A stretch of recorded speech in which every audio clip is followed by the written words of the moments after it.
Hey guys, what I have here is the JBL Club 1 noise cancelling headphones. Now, if you're getting these on a regular day, they are pretty expensive. They cost $350, which makes them the most expensive headphones offered by JBL. Although they can be found selling for as low as $250 or less if you get them renewed on Amazon. Now, before I get into the reason behind this video's title and why I have mixed feelings about them, I must say that JBL has managed to absolutely nail the build quality. The Club 1 has a high quality headband with metal hinges and arms, which could very well have added to the overall cost. In fact, their build quality feels even more substantial than the Sony WH-1000XM4 and is roughly similar to Sennheiser's best noise cancellers, the Momentum 3 Wireless. According to JBL, these are targeted at DJs, maybe even just folks who simply mix tracks on the side. So they come with high-res certified 40mm drivers and accessories like a 1/4-inch adapter, a spring-coiled cable, and two 2.5mm cable inputs, one on each ear cup, so the cable stays out of the way when you're working. For the rest of us, these are also wireless noise cancelling headphones, which operate on Bluetooth 5 and have up to 25 hours of battery on a single charge, with both ANC and Bluetooth activated. They've also got multi-point pairing, that's great, and app support from the JBL Headphones app. The app has noise cancelling and transparency mode toggles and provides software updates, but what I loved most about the app is its sound calibration suite called Personify. You can either tweak the Club 1s to match the sensitivity of your ears by taking a hearing test, or manually EQ them with some presets or a very versatile graphic EQ from 32Hz all the way to 16 kHz. Possibly the most versatile graphic EQ I've ever seen in a stock app. Big bummer though, these do have high-res certified drivers, but you can only enjoy high-res audio when connecting them with a cable, because these don't support wireless high-res audio streaming through codecs like aptX HD or LDAC, instead using the standard AAC or SBC audio codecs. So if you want to stream high-res wirelessly, you'd have to go for something like perhaps the Sony WH-1000XM4 instead, because those support LDAC wireless streaming. But otherwise, these do actually sound really good, especially after Personify calibration. I was totally expecting a sound signature that's more bass focused, but instead, bass was well balanced, not too heavy that it gets boomy, nor too thin that you'll miss out on extension, gravity, or detail in your bass. So it still is going to reproduce that bass, bounce, and impact if it's in the recording. Mids were quite prominent, clear, and filled with timbre, and also well separated from the bass. Great for vocals music. I mean, I really enjoyed listening to my old Norah Jones albums on these headphones. They do lean a bit brighter in terms of treble, and at higher volume levels, it can be a little fatiguing, but overall treble sounds nice and crispy, especially with percussion tracks. Rather than having an open and airy soundstage like the Sonys, these have a more compact soundstage. Some people like that because it makes music sound more impactful, but others, like me, prefer a more relaxed and spacious staging. What I really liked about its sound, and this is after Personify calibration, is the amount of detail I'm getting from these headphones. I mean, you can hear a bit more grain in strings and wind instruments. Detail in the background that don't usually show up as much becomes a little more prominent on these headphones, and this puts them somewhere in the region of what the WH-1000XM4s can achieve with DSE Extreme. So overall, my first impression is that they sound pretty good. Now we're going to check out its microphone quality, which will be a good indicator of how its call quality is gonna be. I'm going to benchmark these against the Sony WH-1000XM4, and as usual, I'm going to test its microphone while playing some really loud cafe-style background noise. Background noise, JBL Club 1, record.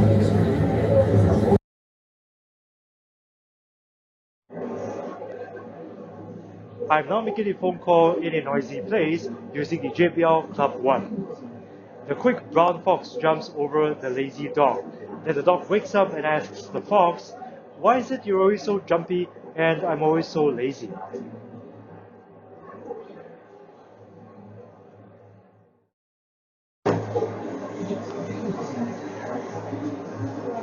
I'm now making a phone call in a noisy place using the Sony WH-1000XM4. The quick brown fox jumps over the lazy dog. Then the dog wakes up and asks the fox, "Why is it you're always so jumpy and I'm always so lazy?"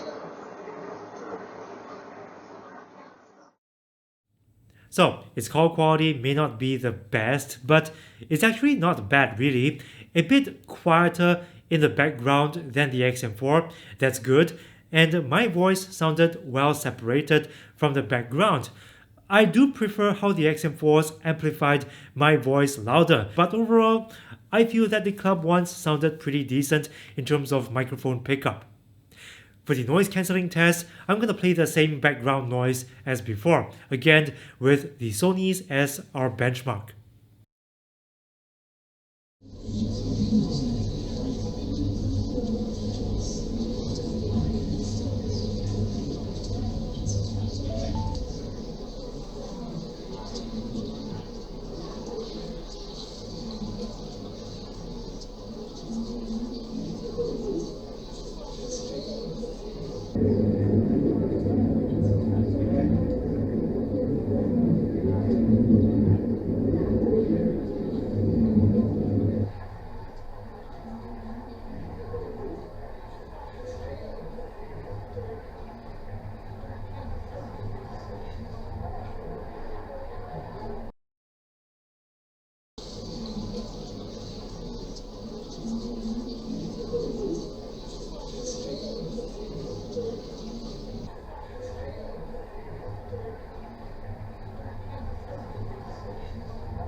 So it appears that the Club One's noise cancelling is pretty acceptable in the lower frequencies, so it should perform pretty decently when cancelling the droning of a plane's engine. But it's not gonna outperform the Sony's if you wanna cancel the regular hustle and bustle of the city or even coffee shop chatter. In those areas, it is pretty average and it won't be as quiet as top noise cancelling headphones like the Sony WH-1000XM4 or the Bose NC700. Now we're going to look at how much Bluetooth audio lag the Club Ones have when playing games and watching videos on both Apple and Android devices. The Apple device that I'm going to use is the iPhone SE 2020. For Android, I'm going to use the Samsung Galaxy S21 Ultra. First, the gaming audio lag test. As a reference point, let's see what the internal latency looks like on the iPhone SE. This is audio straight from the iPhone speaker.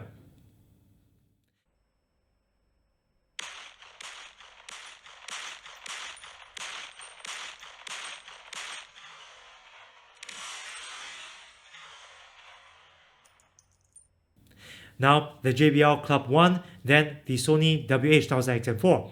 Then we'll repeat the same test on the S21 Ultra.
So as we can see, the Club One has as little lag as the Sony's on Apple devices, but on Android, it is a little faster, so you may get a smoother gaming experience gaming with these headphones on Android devices as a result.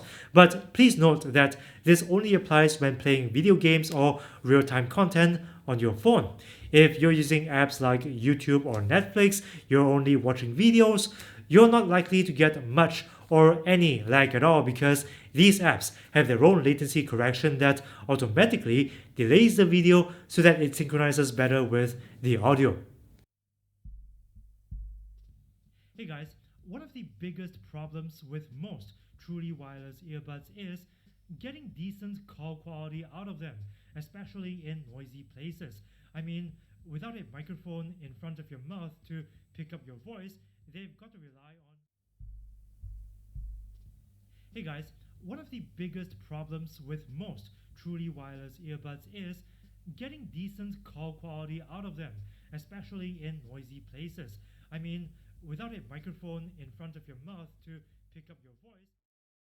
To conclude, there is a lot to like about the Club Ones, such as its great build quality. It also sounds pretty clean, balanced, and quite good overall, even if it doesn't support high-res wireless streaming. It's app supported, has multi-point pairing, which is a huge plus, especially for business users.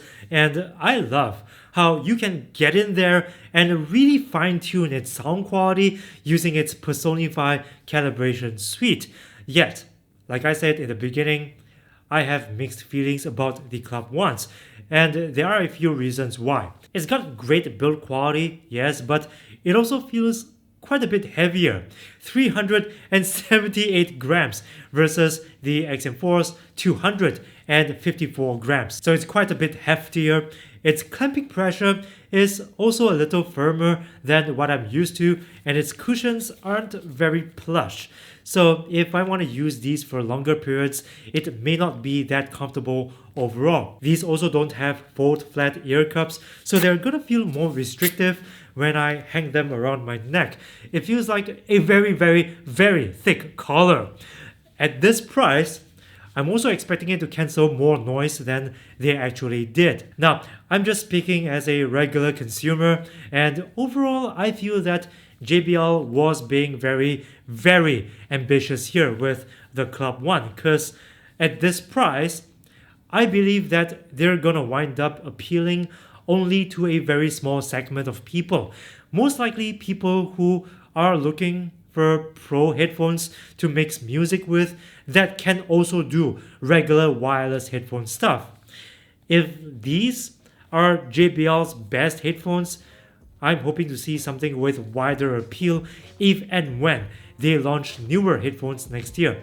If you're watching this video and you happen to be a DJ, I want to hear your thoughts. Are you open to getting the JBL Club Ones for mixing? Let me know in the comments. Thanks for watching, and if you like this video, please like and share. And if you don't want to miss out on more reviews from this channel, do subscribe and ring the notifications bell, because this is the only way YouTube will notify you of new content. Also, a big shout out to these legends who support this channel by contributing $1 or more per month to the crowdfunding website Patreon. If you want to be a legend too, like these guys, all you gotta do is to help support my work on Patreon. This is how you can help keep this show going and gain some pretty cool rewards along the way, like being credited at the end of every video. So link is in the box down below if you want to help support. I've also got a Discord server. Do join if you want to just chat and hang out. More videos coming up soon, so don't go away.